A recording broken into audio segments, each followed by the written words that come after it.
es de hasta el 33%, ¿sí?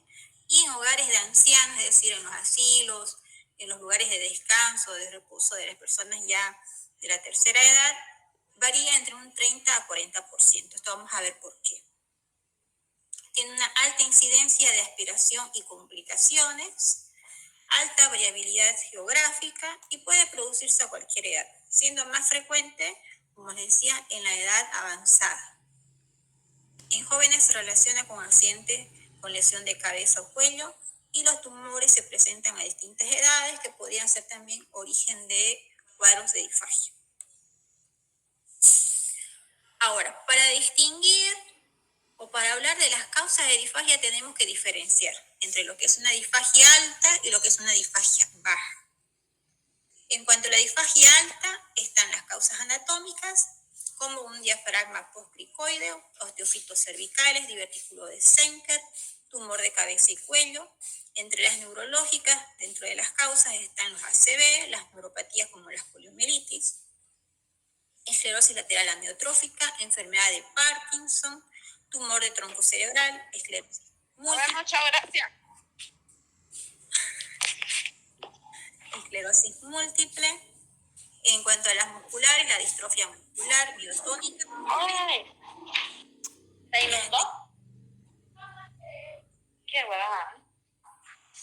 Porfa, sus micrófonos, los que están conversando, pueden cerrarlo para interrumpir la clase. Y astenia gravis, miopatía metabólica y polimiositis también dentro de las causas musculares. En lo que respecta a las causas de disfagia alta, esto acuérdense de este cuadrito.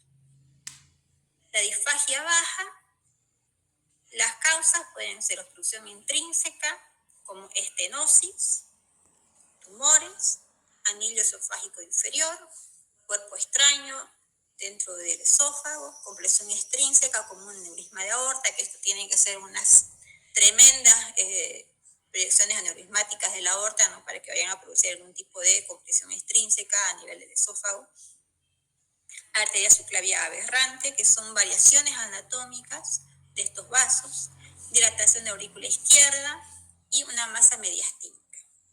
Y en cuanto a las neuromusculares, la acalasia, que esto es muy frecuente en los pacientes que son portadores de Chagas, que tienen los esófagos, los megaesófagos, ¿no? Que eso por lo general se origina a través de alteraciones que hay en el plexo nervioso de la musculatura esofágica, lo que produce que no haya un peristaltismo adecuado a nivel del trayecto esofágico y el anillo esofágico inferior es como que aumenta su tono e impide el vaciamiento del esófago, produciendo así cuadros severos de disfagia. La esclerodermia dentro de enfermedades autoinmunes que pueden provocar estos síntomas y la hipertonía del esfínter esofágico inferior. Como ven, las causas son muchísimas, los orígenes de estas causas varían mucho más y dentro de los orígenes los niveles de disfagia también son otra parte de clasificación o de caracterización. Es así que para enfocar un poco más a la población, que les decía a un inicio de la charla, que es dentro de las más afectadas, que es la población de ancianos, tenemos las causas más frecuentes en este grupo etario. La localización de disfagia puede ser orofaringia y la causa puede ser por lesiones estructurales del sistema nervioso central, tumores, estenosis por cirugías, de causas inflamatorias, de causas infecciosas, las extrínsecas por causas de bocio, orígenes vasculares o causas vertebrales, las enfermedades neuromusculares que pueden ser demencias, ACV, Parkinson, esclerosis lateral amiotrófica, en fin, las mismas que vimos en el cuadro anterior, pero fíjense que las causas neurológicas son las que priman en lo que es el paciente anciano, tanto en la disfagia orofaringia como en la disfagia esofágica, ¿sí? Las causas neurológicas y neuromusculares son las que mayormente son las que se presentan.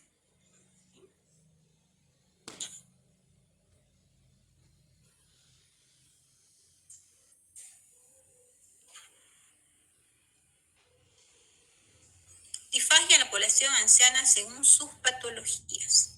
La patología ACV con una frecuencia entre el 43 y el 60%. Este es el paciente que viene con trastornos delutorios, paciente que viene con un historial o a la consulta o al hospital, ¿no?, a la sala de internación o la guardia médica, viene con un cuadro de debilidad de un lado del cuerpo, con relato de la familia que de un momento a otro empezó a tener dificultad para la articulación de la palabra o directamente con afasia. Entonces, hacemos el estudio de este paciente y nos encontramos con un paciente con un ACV, la mayoría de las veces de tipo isquémico.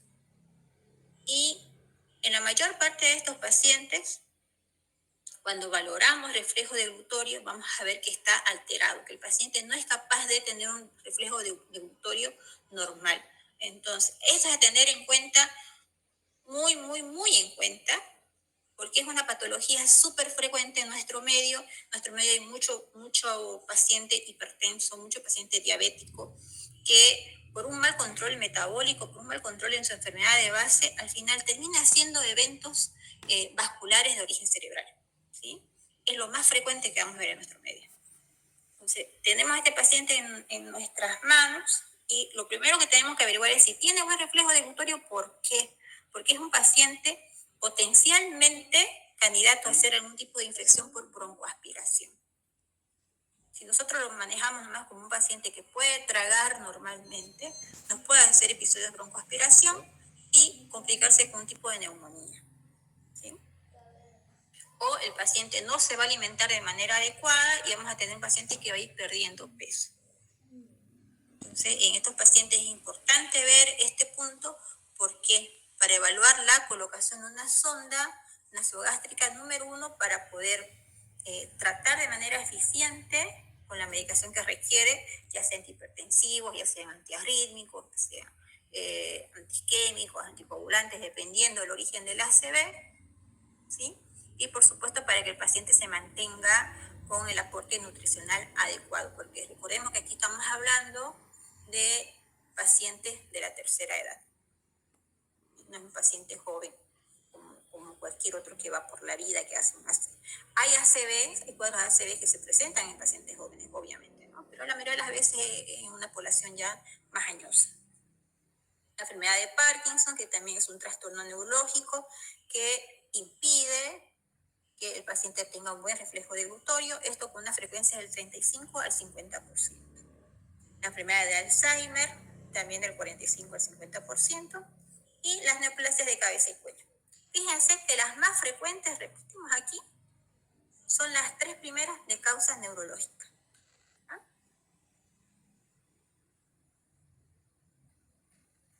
Fisiología de deglución normal y cambios con la edad.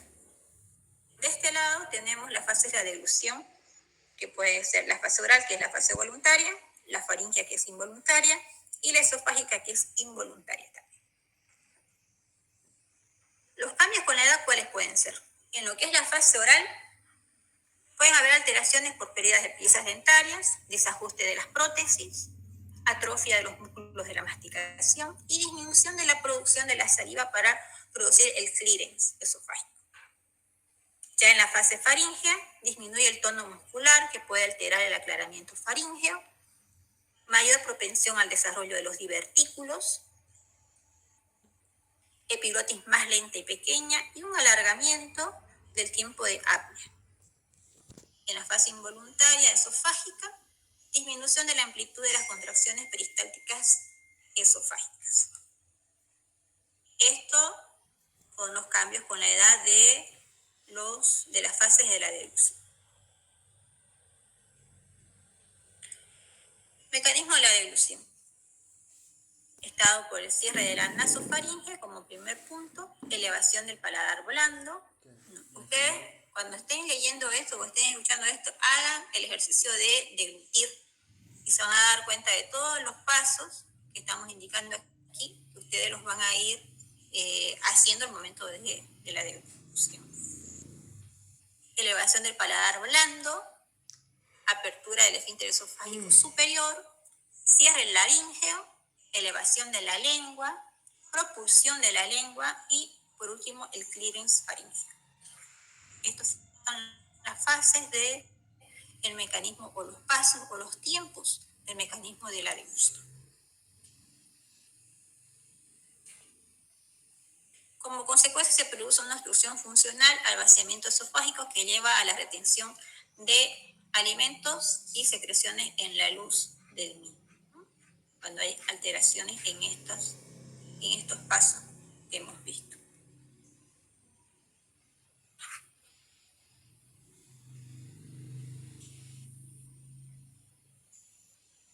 Un poquito de fisiología, esto lo han visto ya ustedes, tanto en el año que hacen fisiología como en el año que hacen fisiopato, ¿no?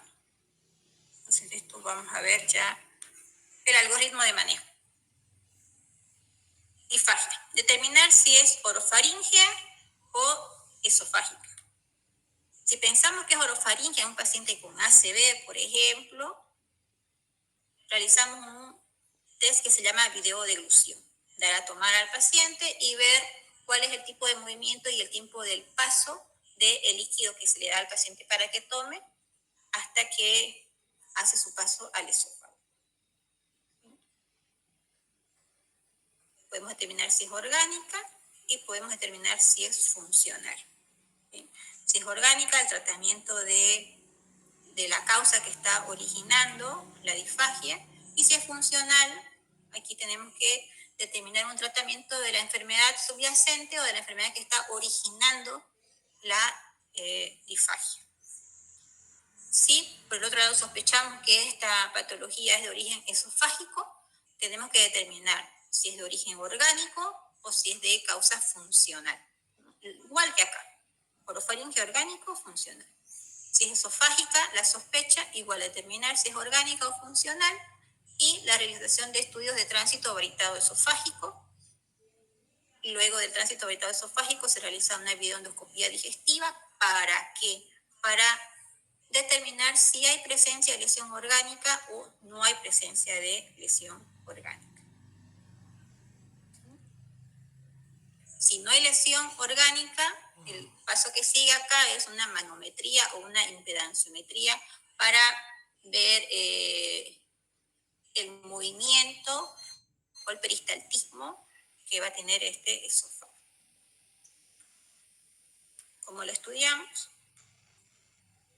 Endoscopía, manometría, tránsito varitado, que es el famoso tránsito esófago-estómago-duodeno, ¿no? Que se le da un trago de sustancia varitada al paciente y se le pide que vaya tragando, y eso se lo coloca al fluoroscopio y se lo va viendo en vivo. Prácticamente es un estudio radiológico pero dinámico del paso del trago varitado que se le da al enfermo para ver si hay un paso adecuado o hay un stop, o se ve que hay mayor fuerza, ¿no?, para realizar el clearance esofágico al momento del trago del baño. Que les comentaba respecto a la calasia, estos son cuadritos de tránsitos varitados. Acá en nuestro medio no es tan frecuente, sí es muy frecuente en las zonas de Chaco. ¿Sí? ¿Por qué? Por la presencia de este bichito que se llama vinchuca, que es el que transmite un parásito que una vez ingresa a la sangre puede producir uno de estos cuadros. Acuérdense que el Chagas puede producir alteraciones en el ritmo cardíaco, pueden producir miocardiopatía de origen chagásica, y la otra parte que es muy afectada, aparte de la parte cardíaca, es la parte gastrointestinal. Tanto en esófago, produciendo acalasia, son estos cuadritos con aumento, ¿no?, aumento del lumen del esófago a expensas de la pérdida del tono, y aumento de el tono del esfínter esofágico inferior y disminución del tono muscular del cuerpo esofágico. Sí, en esófago es esto, la acalasia, y a nivel de colon también se producen los megacolon de origen chagásico, que estos son pacientes que se caracterizan por lo general con mucha distensión abdominal, con alteraciones del ritmo evacuatorio, pacientes que tienen historial largo de constipación, que se quedan semanas enteras sin tener una catarsis positiva, y que cuando se lo lleva a estudios ahí se ven las imágenes que por lo general son dólicos megacolon o megacolon, pero dólicos colon puros no, secundario a Chagas. O es un dólico megacolon o es un megacolon. Si tienen un dólico colon, se tiene que buscar otro origen. Lo más probable es que no sea de origen chagásico. Leiomyoma, que son tumores de la pared muscular del esófago, candidiasis esofágica, que esto ya es una patología de origen infecciosa, que es originada por la presencia de un hongo, que es el Candida albicans, que cuando tenemos un paciente con sospecha o con diagnóstico ya de una candidiasis esofágica, acá tenemos que pensar, estamos por lo general frente a un paciente inmunocomprometido. Rara vez un paciente inmunocompetente va a presentar un cuadro de candidiasis esofágica, a no ser que esté cursando con algún cuadro agudo muy severo, que tenga mucho compromiso general, y ahí sí, ¿no?, podemos tener presencia de candidiasis esofágica. Pero si no, si ustedes tienen un cuadro como este, tienen que pensar a este paciente como un paciente que no es inmunocompetente, que es un paciente inmunocomprometido. Produce grandes cuadros de disfagia. Acá en nuestro medio es muy frecuente en los pacientes diabéticos mal controlados, con mal control metabólico.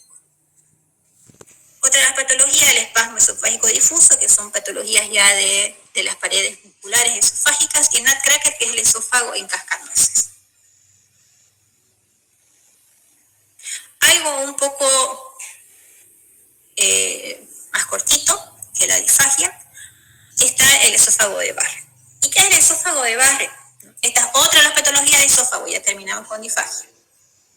El esófago de Barrett es un cambio en el epitelio del esófago distal. Acuérdense las partes del esófago. Esófago en 3 partes: tercio superior, tercio medio y tercio inferior, o esófago distal, que puede ser de cualquier longitud y que puede ser reconocido mediante endoscopía como una mucosa de tipo columnar, y es confirmado este cuadro por histología como una metaplasia intestinal. ¿Qué quiere decir? Que el tipo de célula de esta pared esofágica modificó en su estructura. Se detecta en un 6 a 12% de los pacientes que son sometidos a estudios endoscópicos por cuadros de reflujo gastroesofágico. En un estudio multicéntrico realizado en la Argentina, 197 pacientes, estos adultos, que fueron sometidos a una veda por síntomas de reflujo gastroesofágico, el 5% presentó diagnóstico de esófago de Barrett. La mayoría de los pacientes no refieren síntomas específicos, ya que el epitelio columnar es menos sensible al dolor ocasionado por el reflujo ácido que el epitelio escamoso. Constituye una lesión premaligna y presenta de 30 a 40 veces más riesgo de desarrollar adenocarcinoma de esófago. Por lo que les decía, el epitelio de este esófago modificó en la estructura de su célula, no es un epitelio normal, ¿no? Que si esto no se trata, seguramente el paciente tiene un historial de riesgo de hacer patología neoplásica, probablemente el paciente pueda llegar a evolucionar a un cáncer de esófago. ¿Y cuál es la historia natural? Ustedes esto de historia natural lo tienen que tener conocido en todas las patologías, en todas las especialidades clínicas, en todas las ramas clínicas. Historia natural de una enfermedad quiere decir los pasos o la evolución que va a seguir una determinada enfermedad, siempre y cuando la mano del hombre, la mano de la medicina, no interrumpa esta historia natural. ¿Sí? Entonces, cuando hablamos de esófago de Barrett, ¿cuál es? Epitelio normal en esófago, exposición crónica a reflujo gastroesofágico, que si no se trata, repetimos, puede originar metaplasia intestinal en esófago distal, es el esófago de Barrett. Esta metaplasia, si no se controla, si no se trata, si lo dejamos nomás al paciente con su enfermedad por reflujo o si se lo medica al paciente, pero el paciente no controla la enfermedad ni desde la parte médica, ni desde la parte higiénico-dietaria. Entonces hay altas chances de que evolucione a una displasia de bajo grado. Aquí estamos hablando de displasia, ¿ya? En el tiempo, si esto continúa, esta agresión continúa, va a evolucionar una displasia de alto grado. Y por último, vamos a tener un paciente que ha evolucionado un adenocarcinoma de esófago. Esto es lo mismo que cuando hablamos de Helicobacter pylori en el estómago, ¿ya? Cuando hablamos de Barrett en el esófago es algo similar a lo que hablamos de Helicobacter pylori en el estómago. Si ustedes van y buscan en internet la palabra o el término de reflujo gastroesofágico o esófago de Barrett, directamente les va a alargar por ahí cáncer de esófago. Lo mismo que si ponen Helicobacter pylori, directamente les va a alargar por ahí cáncer gástrico, ¿ya? No todos los pacientes pueden hacer este tipo de patologías neoplásicas. Tienen que tener factores predisponentes de origen ambiental y de origen genético, de origen hereditario, ¿ya? Esto para tener en cuenta. Entonces, cuando tenemos a un paciente que consulta por enfermedad por reflujo y le preguntamos, ¿cuántos años tiene? Póngale, un varón, ¿cuántos años tiene? 35 años. ¿Y hace cuánto tiempo que usted viene con pirosis, con regurgitación? ¿No? Que son los síntomas que van a determinar por definición la enfermedad por reflujo gastroesofágico. Y les dice, bueno, yo vengo más o menos hace unos 8 años. Y por temporadas empeora y tomo mi omeprazol y después mejoro y después voy como los picantes de los viernes y otra vez empiezo con reflujo y bueno, y así va y bien. ¿Y fuma? Sí, fumo. ¿Cuántos cigarrillos por día? Fumo, qué sé yo, 2 cigarrillos por día. ¿Hace cuánto tiempo? Desde mis 20 años. Hablando de un paciente de 30 y pico de años, son más de 10 años de estar aquí. Y nos vamos a la parte familiar, sus padres, su madre, sus hermanos, sus abuelos, antecedentes de algún tipo de enfermedad neoplásica, cáncer de mama, de estómago, de colon, de próstata, de pulmón, de piel. Y le dice, sí, mi madre con cáncer de mama. Entonces ahí tenemos un paciente con un historial largo de enfermedad por reflujo gastroesofágico, controlado parcialmente con medicación, automedicado, tabaquista, y con antecedentes familiares de primer grado de patología neoplásica.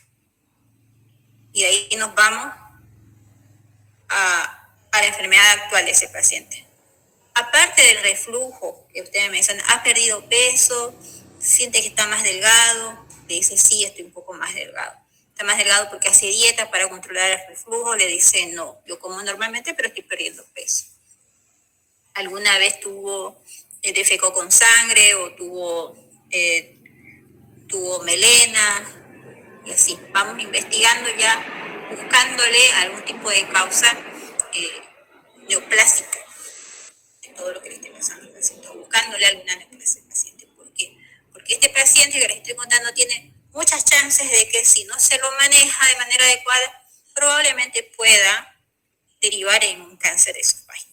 Distinto a otro paciente que llegue, una señora de 40 años, que le diga que es diabética, hace 3 años diagnosticada, y que tiene muchas neuropatías diabéticas, porque no puede hacer un buen control, porque no puede hacer dieta, porque su trabajo no le permite, que toma la metformina, que toma su levonclamida, pero que sus glucemias siempre andan por el cielo porque no puede hacer una dieta adecuada.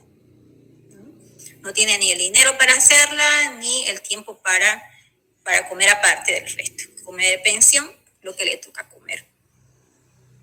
Y cuando come frituras o come algún picante de más, tiene algo de reflujo. Y le preguntan, ¿fuma? No. ¿Hace cuánto tiempo que tiene reflujo? Hace 2 meses. ¿Toma algún tipo de medicación para reflujo? No. ¿Ha perdido peso? No, no he perdido peso. ¿Familiares con antecedentes de neoplasia? No, nadie, ninguno. Todos diabéticos, nadie con cáncer.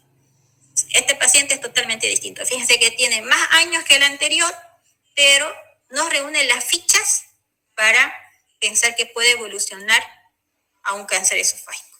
Entonces, ¿para qué nos sirve esto? Para dividir las aguas y ver qué estudio le hacemos a uno y qué conducta tomamos con la otra. ¿Ya? Entonces, buscamos factores de riesgo y buscamos signos de alarma en el enfermo.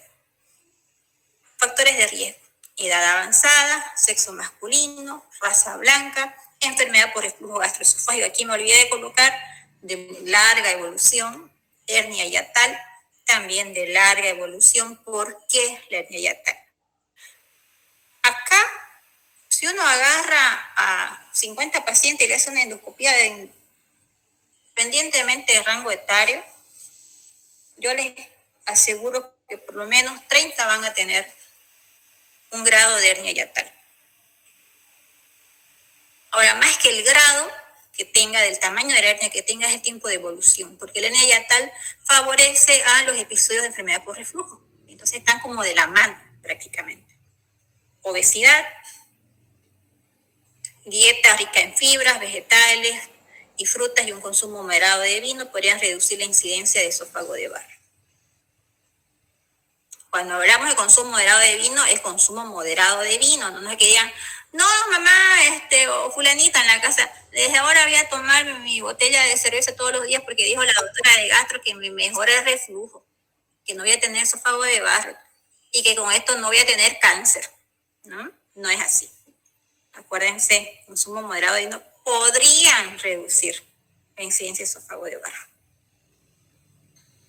Chicos, ¿están ahí? Sí, doctora. Sí, doctora. Mucho ruido en un momento y después todo quedó silencio y de repente me desconecté y estoy hablando sola. ¿Alguna pregunta hasta ahí?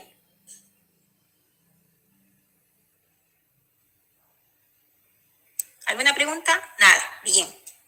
Entonces, ¿cómo se hace el diagnóstico de esófago de barro? El diagnóstico presuntivo es cuando nosotros, por alguna causa de la que hemos conversado, hacemos una endoscopia digestiva alta. ¿Y qué encontramos ahí? Encontramos una mucosa asalmonada, distinta del color y las características físicas del resto de la mucosa esofágica, donde en el tercio inferior, prácticamente por encima del cambio mucoso, ¿sí? Ahora, sospechamos que es un Barrett, hacemos biopsia vía endoscópica de esa lesión que estamos viendo y lo mandamos a patología. Y en la orden le ponemos paciente que se realiza veda por cuadro compatible con enfermedad por reflujo gastroesofágico. Se observa mucosa salmonada de tantos milímetros de diámetro en tales zonas del esófago, ¿sí? Y ahí ponemos interrogado, esófago de Barrett, y ya el patólogo es el que nos va a dar el diagnóstico de certeza mediante el resultado de esa histología. ¿Y la histología cómo nos la va a reportar el patólogo? Metaplasia intestinal especializada con presencia de células caliciformes. Cuando tenemos esto de acá que dice certeza, recién estamos autorizados, tanto gastroenterólogos como endoscopistas, como clínicos, como médicos de cabecera del paciente, de decirle usted tiene un Barrett. Si no hay la endoscopía con biopsia, solamente tenemos la visión endoscópica, nosotros tenemos sospecha de metaplasia. No podemos decir al paciente que tiene un Barrett, por lo que les decía, porque ese paciente le dice, ustedes tienen un Barrett, y le dice, ¿qué es lo que tengo? Y lo escribe en la esquina de la receta que ustedes le están haciendo. Y lo escribe. Y saliendo del consultorio, va y lo googlea, y ahí le aparece cáncer. En la primera búsqueda le aparece cáncer de esófago. Y ahí va el paciente, peregrinando por todos los consultorios, buscando que otros colegas le hagan más estudios, todo por un error en la comunicación de lo que tiene el paciente. No en el diagnóstico, en la comunicación de lo que tiene el paciente. ¿Sí? La endoscopía permite sospechar diagnóstico de esófago de Barrett.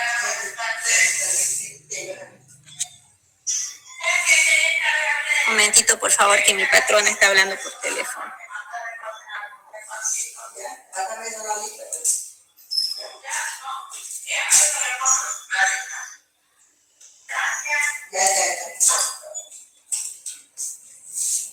Bien.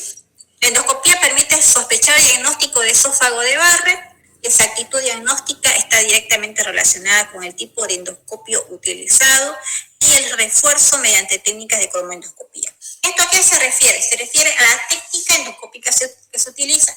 Están los endoscopios comunes y corrientes, que es con una visión directa. Están los endoscopios que tienen magnificación electrónica o zoom electrónico, que uno está dentro de la cavidad esofágica y aprieta un botoncito que está dentro de los comandos del endoscopio y con eso se va agrandando o magnificando la imagen ahí en vivo, en directo. Entonces, eso nos puede dar un parámetro de eso. Se llama FAIS. Y está la cromoendoscopía, que es la tinción electrónica. ¿Qué quiere decir esto? Que si tenemos una lesión en esófago a este nivel y estamos sospechando de que pueda ser un Barrett, y no contamos en nuestro medio, como hace un par de años atrás, no contamos en nuestro medio con un patólogo a quien mandarle la biopsia y sabemos que tenemos que biopsiar y mandarlo a Cochabamba, La Paz, a Santa Cruz, a Tarija, a cualquier otro lado, y que va a tardar más en volver ese estudio. Entonces, ahí si tenemos la posibilidad de trabajar con un equipo con tinción electrónica, podemos dar los botones adecuados en el comando del endoscopio e ir cambiando de coloración de manera electrónica, ¿sí?, la imagen que estamos viendo del esófago. O sea, no lo teñimos el esófago, teñimos la imagen que estamos viendo en la pantalla, ¿ya? Entonces, ahí nos puede dar poco más certeza de que sí es o no es una metaplasia intestinal. Una endoscopía de screening inicial puede ser apropiada en pacientes seleccionados, síntomas de reflujo gastroesofágico varias veces por semana, de forma crónica, más de 5 años. Si la endoscopía de inicio es normal, no es necesario continuar con otros exámenes, ¿sí? El paciente de 30 y pico de años, fumador, que vimos en el primer caso, ¿no?, por ejemplo, sí es candidato a un estudio endoscópico, a pesar de ser menor que la señora del otro caso clínico que hemos comentado. ¿Y cuál es la clasificación endoscópica de un esófago de Barrett? Según su longitud, puede ser un Barrett de segmento largo, un Barrett de segmento corto y un Barrett ultra corto. Según la forma de su prolongación, puede ser en lengüeta, en islotes o circunferencial. Esto solamente para que tengan una idea de lo que es, nada más, ¿no? Son cosas que no tienen que manejarlas al dedillo.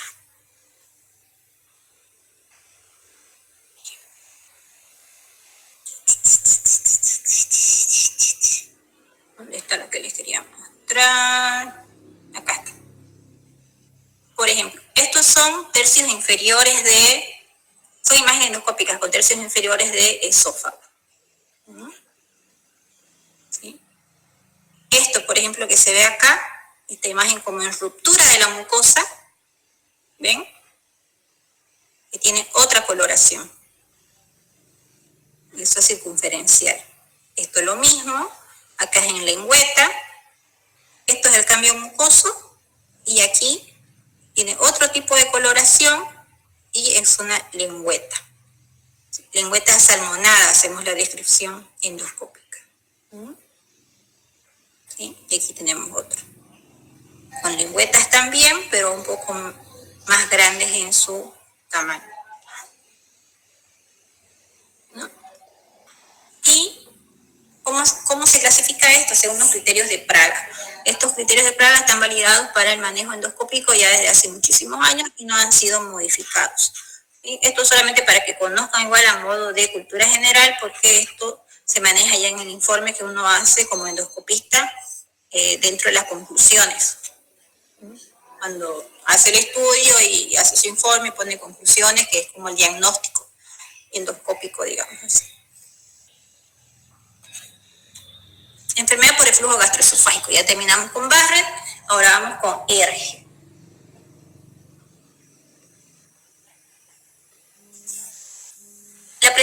síntomas molestos que afectan la calidad de vida del paciente y o complicaciones de la mucosa esofágica como consecuencia del reflujo gastroesofágico. En Argentina y Latinoamérica se realizó un estudio que determinó una prevalencia de enfermedad por reflujo gastroesofágico que varía hasta del 11.9%. Utilizando como definición de origen a la presencia de síntomas típicos que alteran la calidad de vida y ocurren 2 o más veces por semana y que son al menos moderados en potencia. ¿Cuáles son estos síntomas? Por definición. La definición que más manejamos es la de Montreal. Timbal, que es la experimentación de pirosis y o regurgitación frecuente 3 o más veces por semana, que altera la calidad de vida de los sujetos. Y Montreal, que es una condición que se desarrolla cuando el reflujo de contenido gástrico causa síntomas molestos y dolorosos. Y aunque aquí me olvidé de colocarlo, pero por definición, ¿cuáles serían los síntomas que tendrían que estar presentes para que nosotros pongamos el sello de enfermedad por reflujo gastroesofágico a un paciente? ¿Por qué? Porque acá el diagnóstico es clínico. Todos los estudios que vayamos a hacer, manometría, impedanciometría, machimetría, endoscopía, tránsito dualizado, etcétera, etcétera, todo lo que vamos a hacer va a ser ya buscando o complicaciones o buscando secuelas de una enfermedad por reflujo gastroesofágico o buscando diagnósticos diferenciales también, porque el diagnóstico de PERG es clínico netamente, 100%. Debemos tener pirosis, que ¿qué quiere decir? Sensación de quemazón, ¿no? Sensación de quemazón al momento de deglutir o después de alimentarnos, al día o durante la noche. Pirosis. Y regurgitación. Pirosis, quemazón, regurgitación, como que el alimento vuelve a retroceder hasta las partes más altas del esófago. Y para que complete la definición, tienen que ser de 3 o más veces por semana, ¿sí? Y causar síntomas molestos y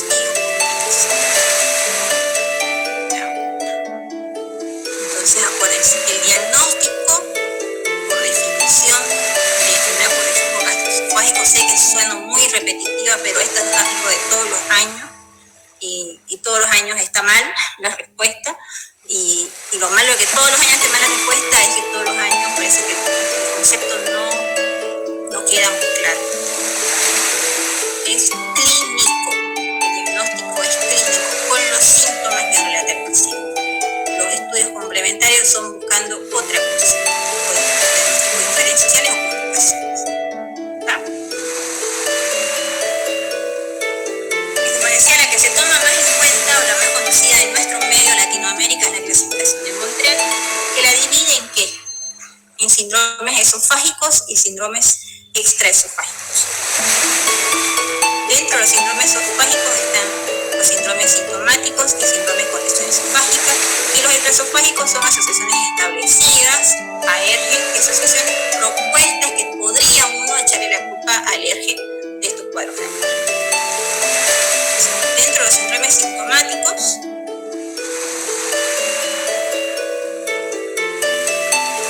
está síndrome de reflujo típico, síndrome de dolor de pecho por reflujo. Con lesión esofágica tenemos esofagitis por reflujo, estenosis péptica, que esto es en pacientes con un gran historial ya de enfermedad por reflujo gastroesofágico de muchísimos años, que uno entra con una endoscopía, ya hay fibrosis en el de la mucosa esofágica y seguramente por una cicatrización inadecuada ya hay presencia de estenosis. La luz o el lumen del esófago se va estrechando de manera anormal, ¿sí? Por tanta alteración, por fibrosis, por mala cicatrización. Esófago de Barrett, adenocarcinoma esofágico. Las asociaciones establecidas dentro de los síndromes extraesofágicos, en lo que es la enfermedad por reflujo gastroesofágico, está síndrome de tos por reflujo, síndrome de latisis por reflujo, síndrome de asma por reflujo. Dentro de las propuestas, ¿qué quiere decir? Que podrían estar vinculadas. Si este paciente viene con estos síntomas, con estas patologías y no se encuentra otra causa, otro origen, podríamos vincularlas a que el origen sea una enfermedad por reflujo gastroesofágico. Serían faringitis, sinusitis, fibrosis pulmonar, otitis. La verdad es muy poco frecuente que estos cuadros sean de origen esofágico. Hay que buscarle a otra causa.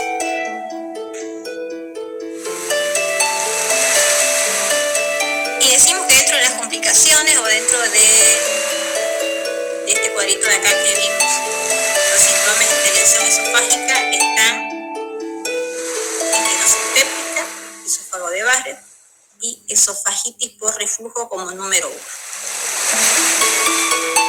¿Y cuáles son los grados de esofagitis erosiva por reflujo según la clasificación de Los Ángeles? Esta clasificación de Los Ángeles también es una clasificación que uno la escribe en el informe endoscópico, pero es un poquito más clínica que las otras clasificaciones. Se las quise traer en tinta acá a la diapositiva. Hablamos de una esofagitis grado A de Los Ángeles, así se llama, cuando endoscópicamente estamos viendo una o más erosiones menores de 5 milímetros de longitud. Un grado B de Los Ángeles, cuando hay una o más erosiones, pero que no son confluentes, pero sí son mayores de 5 milímetros de longitud. Un grado C de esofagitis según Los Ángeles son erosiones confluentes que se extienden entre 2 o más pliegues, pero que afectan menos del 75% de la circunferencia esofágica.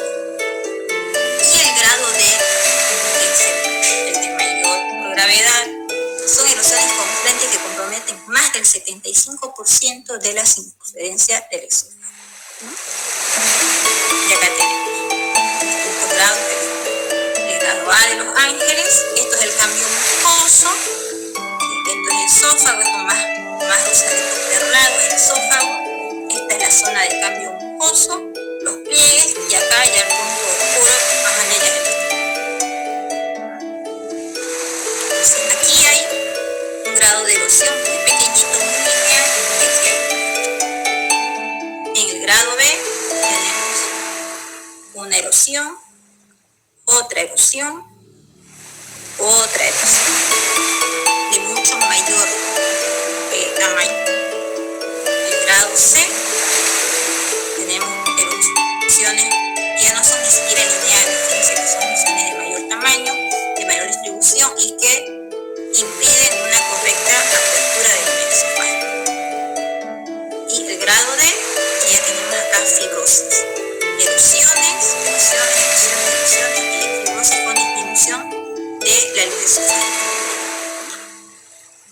Esos son los grados de esofagitis por reflujo. Ahora, cuando hablamos de síntomas por reflujo, tenemos los síntomas de alarma que tenemos que buscar en pacientes mayores de 50 años con más de 5 años de evolución de esta enfermedad. Si tenemos pacientes con estas características, endoscopía. Si tenemos un paciente de 25 años, pero que come todas las noches un pollo frito, hamburguesas, Coca-Cola, se toma sus traguitos de vez en cuando, tiene malos hábitos dietarios, pero no tiene estas características, entonces no hacemos endoscopía. En este paciente descartamos que tenga factores de riesgo y síntomas de alarma, y en este paciente tenemos que sentarnos, este paciente es el que más invertimos tiempo, tenemos que sentarnos y explicarle cuáles son las medidas higiénico-dietarias que él tiene que cumplir para controlar esta enfermedad. Iniciamos dosis de IBP a dosis doble por 4 semanas. ¿Qué quiere decir? La molécula madre es el omeprazol. Son 20 miligramos.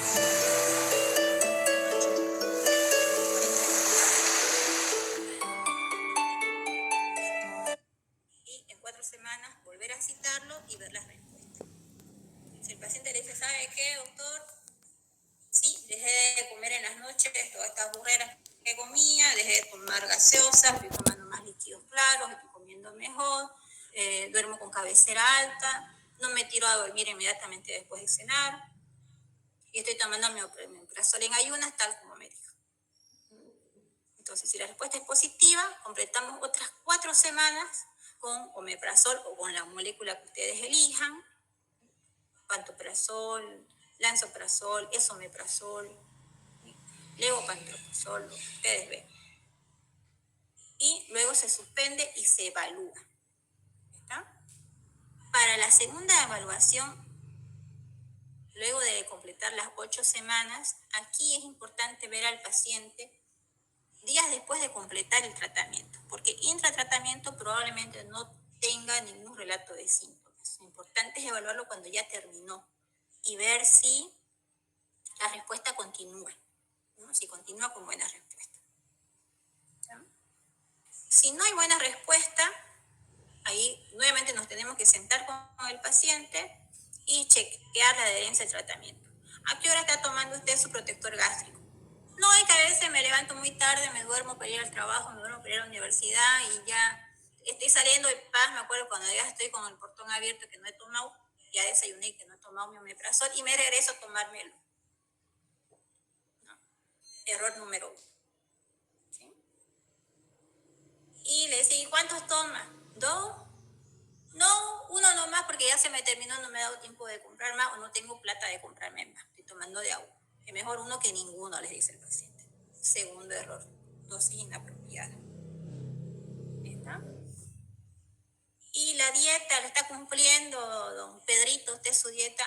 Mira, doctora, sí, de lunes a jueves sí, pero los viernes me voy a los picantes. O sea, no tiene plata para el omeprazol, pero sí tiene plata para el picante. Típico, ¿no? Típico, esto es típico. Parece chiste, pero es típico en la consulta.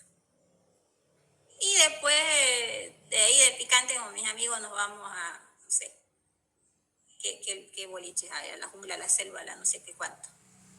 Y ahí compartimos un ratito hasta la 1 de la mañana. ¿No es cierto? Al día siguiente me como mi patasca o mi fricassé. Este es un paciente que no tiene buena adherencia. Entonces, en este paciente no le vamos a hacer una endoscopia ni le vamos a hacer otro estudio. ¿Por qué? Porque estamos viendo cuál es la causa de la falta de respuesta al tratamiento. El paciente no está haciendo el tratamiento. ¿Ya? Entonces, esto tómenlo en cuenta bien cómo es el flujo de manejo, porque no es ya nomás a todo el mundo mandarle una endoscopia. Una endoscopia a nuestro medio resulta costosa, porque ningún centro público la tiene, ¿sí? Resulta costosa, resulta molesta. Estamos aún en época post-COVID, que no deja de ser un estudio que puede llegar a contaminar si no se efectúan adecuadamente los pasos de reprocesamiento del endoscopio, de limpieza, de asepsia del endoscopio.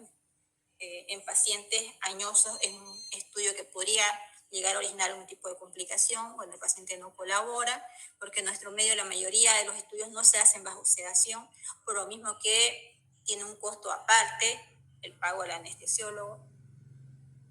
Entonces, no es para todos. Tiene que haber criterios muy claros para mandar un estudio endoscópico en un paciente con enfermedad por reflujo gastroesofágico. Acuérdense, factores de riesgo y signos o síntomas de alarma. ¿Sí? Entonces, duplicamos la dosis del IVP, volvemos a evaluar respuesta. Si esta vez es positiva, evaluamos mantenimiento de tratamiento ya con dosis simple de IVP, es decir, 20 miligramos por día. Si la respuesta es negativa, lo podemos caracterizar como enfermedad por reflujo gastroesofágico refractario y ahí sí evaluar la posibilidad de hacer una endoscopia. ¿Sí? Si en la endoscopia encontramos esofagitis, realizamos el tratamiento para la esofagitis y si no hay esofagitis, pues realizamos el mantenimiento del tratamiento. Estas son las dosis que les decía. El omeprazol, que es la molécula madre, la dosis estándar es 20 miligramos. la dosis media es 40 miligramos. La dosis media, esto a veces se puede ajustar a dosis renal, pero esto prácticamente olvídense, ¿ya? De la dosis media. Lansoprazol, la dosis estándar son 30 miligramos, la dosis doble son 60 miligramos. Pantoprazol, dosis estándar 40, dosis doble 80. Rabeprazol, que en nuestro medio ya no hay. Y el esomeprazol, que todas las casas comerciales en nuestro medio ahorita la tienen a la venta. 40 miligramos en dosis estándar y dosis doble de 80 miligramos. Ahora ustedes me dicen, ¿y cuál es mejor? ¿No? La pregunta del millón. ¿Cuál es mejor? Pues obviamente de una molécula a otra varían según el tiempo en que han sido largadas al mercado. Las moléculas más nuevas son, dentro de estas, el esomeprazol. ¿Cuál es la diferencia con las demás? No es la efectividad del tratamiento, es el tiempo en que se puede alcanzar, ¿sí?, el efecto deseado en el paciente. Cuando ustedes toman un omeprazol y ya nomás sienten alivio del síntoma que tienen, es mentira. Es mentira, eso no existe. No existe. Para que un IBP, que saben qué quiere decir IBP, ¿no es cierto? Inhibidor de la bomba de protones. Eso quiere decir IBP, que es el mecanismo de acción de esta droga. Para que un IBP empiece a hacer efecto, tiene que ser tomado de manera adecuada, es decir, de 20 a 30 minutos antes del primer alimento de la mañana, en ayunas, ¿sí? Y no se ve el efecto antes del tercer a quinto día de tratamiento. Por lo general, después del quinto día de tratamiento. Porque recién alcanza su pico plasmático, ¿sí? Recién alcanza el pico en sangre para hacer el efecto que se busca. Eso de que, ay, me tomo mi omeprazol y, mira cómo me calma. Mentira. No hay. Esos son cuentos, son películas. ¿Ya? No hay, no existe. Entonces, ¿cuál es la diferencia entre una y otra presentación de estas moléculas? La rapidez de llegar a ese efecto que se busca en el paciente. Por supuesto, el omeprazol probablemente tarde sus 5 días, 5 o 7 días. Mientras que el esomeprazol va a tardar un poquito menos de tiempo de llegar al efecto que estamos buscando, pero jamás en la vida va a ser pues a las 2 horas que lo tomamos, ¿no? Cuando recién estamos tomando nuestra primera dosis, pucha, de acertada esa doctora Díaz que me tomé la pastilla que me dio ratingo me pasó. Mentira, eso es de arriba, eso es de la cabeza, no es el efecto del tratamiento. ¿Ya? Para eso hay que manejar farmacología. Pero uno le dice al paciente, ay, qué bien, ve, siga con su tratamiento, no afloje, no se olvide de tomarlo a tal hora, no se olvide de la dieta, no se olvide de rezar antes de echarse a dormir, no se olvide de dar las gracias antes de comer sus alimentos principales y todo lo que tiene que hacer, ¿no? Pero es mentira. Son las ideas que tiene el paciente que se siente mejor. ¿Está? Pero para ustedes, médicos, futuros médicos, tienen que saber eso. Tercer, quinto día recién empieza a alcanzar el pico plasmático del medicamento. Esa es la diferencia entre una y otra presentación de la molécula. Por supuesto, para ver cuál vamos a utilizar hay que tener muchas cosas en cuenta. Desde la condición social del paciente, que no vamos a ser tan bellacos de darle a un paciente que apenas le alcanza para comer, tome esomeprazol, 40 miligramos cada 12 horas, porque con lo otro no le va a dar resultado, porque usted tiene mucho reflujo. Probablemente esa persona haga un esfuerzo y se compre 10 pastillitas de esomeprazol. Aproximadamente sale entre 8 y 12 bolivianos dependiendo de la marca cada una. Y después no pueda completar el tratamiento porque no tuvo más. Entonces a ese mejor démosle omeprazol para que pueda completar el tratamiento. No lo dejemos sin comer por comprar la droga. Estas ya son causas de patologías o disfagia por infecciones. Chicos, lo vamos a dejar ahí, ¿quieren? Para no ser muy cansadores. Preguntas hasta aquí, alguna duda. Esto quiero que quede claro, de repente eso es muy repetitiva, pero es algo que ustedes esto lo van a ver todos los días de su vida, no solamente en su trabajo, en su casa, cuando lleguen ustedes a un almuerzo de familia, ay, peor cuando están recién graduados ustedes, Todo el mundo les va a consultar. Acuérdense de mí, de eso que les estoy diciendo. Están almorzando un almuerzo de familia. Ay, esto no como porque me hace daño. Ay, pero a ver, vos, periquita, que sos médica recién salida. ¿Qué puedo tomar para poder comer esto? Tengo reflujo. ¿Qué puedo tomar? ¿No? Entonces, todos los días de su vida lo van a ver esto. Eso acuérdense de mí siempre. Todos los días. Todos los días. De aquí, de este curso, tienen que salir muchos gastroenterólogos. Y de esos gastroenterólogos tienen que salir muchos hepatólogos. Acuérdense de lo que les estoy diciendo. A todo el mundo les duele la panza. ¿Por qué? Porque cada día comemos más basura por la vida que llevamos, todos a carrera, todos a correteo. No nos alimentamos bien. Parezco mi abuela diciendo esto, pero es la verdad. Entonces, ténganlo en cuenta. Es por eso que no quiero que queden dudas de esto. Reflujo gastroesofágico, esofagitis, disfagia. ¿Qué es la disfagia? ¿Qué es la odinofagia? Cuando hablamos de disfagia, ¿qué es lo primero que vamos a pensar en un jovencito, en un abuelito? ¿Ya? Bien, nos encontramos el siguiente miércoles, ya Dios mediante, en persona, si ya estamos mejor de salud. ¿Ya? Y si no hay paro. Dice que la próxima semana se va a continuar con las medidas de emergencia. Me dijeron eso ahora. ¿Saben algo de eso? No, doctora, no se sabe. No se sabe aún, doctora. Era un cuarto intermedio lo de ahora y que después se va a ver si es que otra vez se retoman las medidas de protesta, fue lo que me dijeron. Doctorita, disculpe una pregunta. ¿Nos va a pasar la diapositiva para ir estudiando para la próxima clase?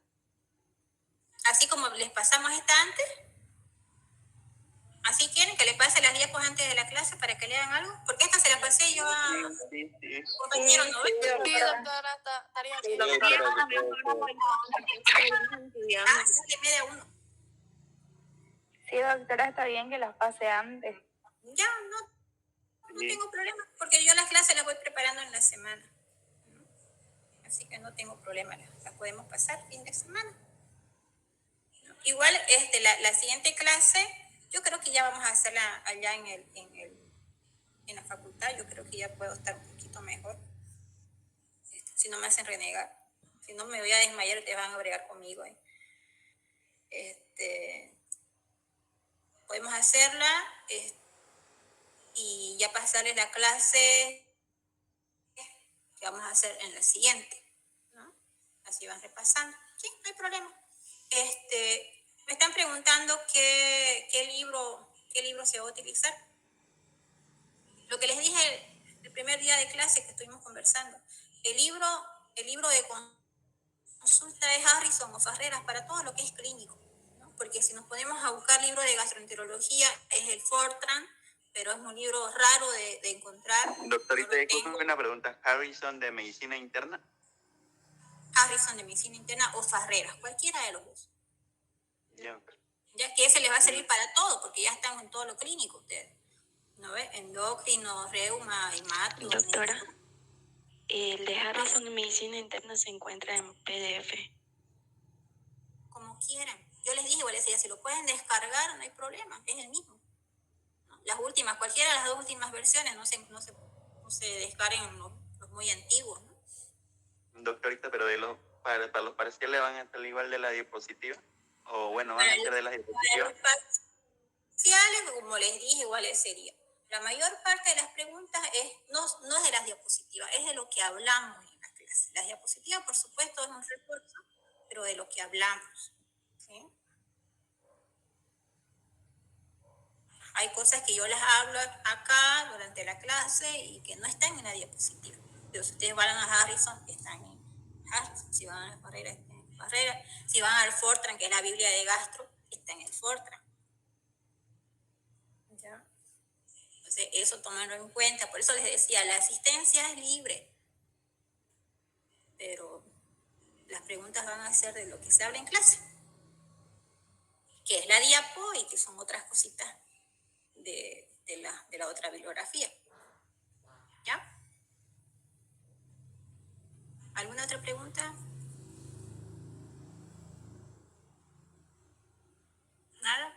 Bueno, yo le aviso entonces a su compañero si nos vemos ya en vivo y en directo el próximo miércoles o volvemos a hacer virtual. Voy a tratar de que sea en vivo y en directo. Doctorita, virtual. ¿Qué? Que sea virtual. ¿Quieren virtual? No, doctorita, que sea presencial, por favor. Ah, Sí, en vivo, en directo.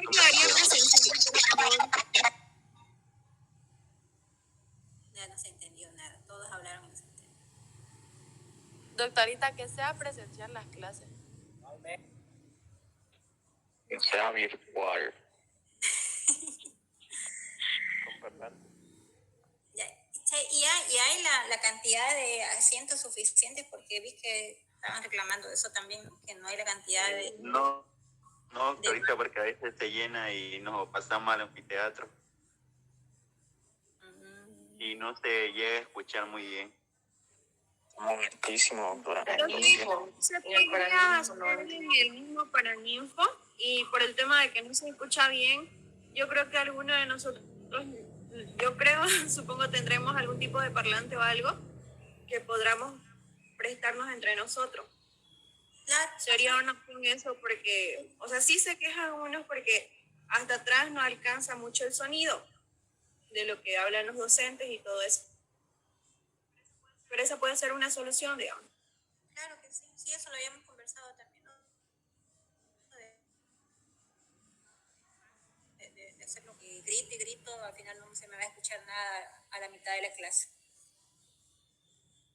Sí, doctorita, por eso decía si podía ser virtual. Ya, pues convérsenlo entre ustedes. Yo no tengo problema, chicos, lo que ustedes vean que sea más cómodo para todos, ¿no? Para todos ustedes y que vayan a aprovechar más, no hay problema. No hay problema de eso. Pero convérselo entre toditos, en su grupo. Y le dicen ya a su presidente, a su representante, hemos decidido que esta clase ya se haga así, hasta que estemos mejor ubicados, qué sé yo, mejor ubicados. Hasta que tengamos un super micrófono, con un super parlante, qué sé yo. Ya, pero convérsenlo ustedes, yo no tengo problema. Ahora, si no está oyendo es por asuntos de salud. Qué bueno que tuve problemas de salud. Pero me avisan, ¿ya? Bien. Bueno, nos vemos entonces. Estudien, chicos. Hasta luego, doctora. Chao, chao. Chao, chao. Hasta luego, doctora. Chao, chao.